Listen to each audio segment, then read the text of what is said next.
E para finalizar essa prova longa, que é a prova testemunhal, nós temos uma observação no artigo 461, que é o seguinte.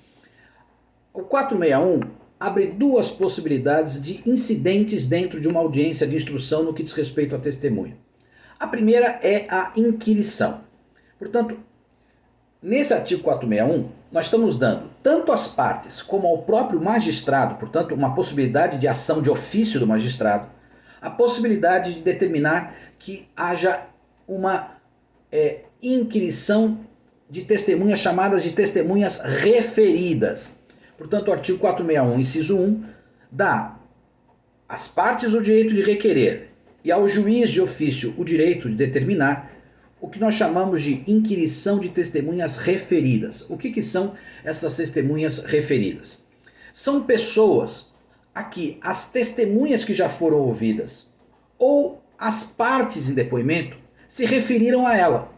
Portanto, uma testemunha diz, não, porque estava eu, o João, daqui a pouco a outra testemunha vem, não, porque estava eu, o João, aí vem o réu e diz, porque o João, só que o João não está arrolado como testemunha. Mas o juiz entende que é importante ouvir esse João, que nenhuma das partes arrolou. Nessa hora em que se descobre que há uma pessoa importante, relevante para o processo, que nenhuma parte arrolou, tanto a outra parte, que soube disso agora, quanto o próprio juiz, pode requerer no caso da parte e determinar de ofício, no caso do juiz, o testemunho dessa pessoa referida.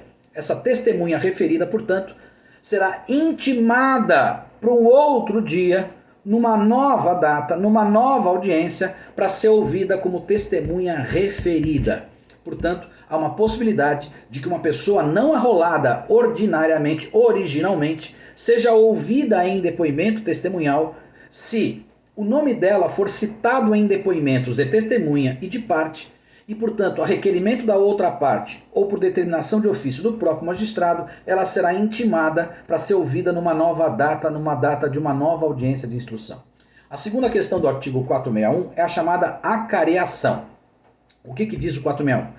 Que as partes, uma das partes ou o próprio juiz, podem determinar, as partes requerer e o juiz determinar de ofício, que duas testemunhas que falam de modo conflituoso, portanto, pessoas que foram prestar depoimento como testemunha e os seus depoimentos divergem, se contradizem.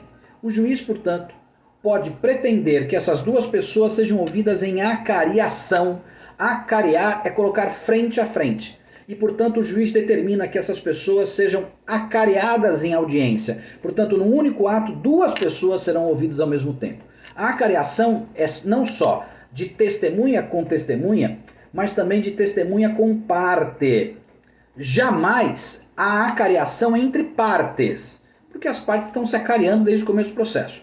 A acareação, portanto, é entre testemunha e parte, ou entre testemunha e testemunha. E tanto quanto a oitiva da testemunha referida pode se dar por requerimento da parte ou por determinação de ofício do juiz.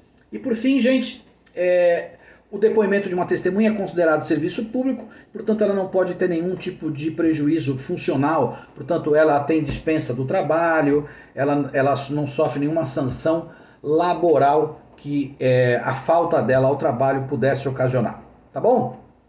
Abraço aí!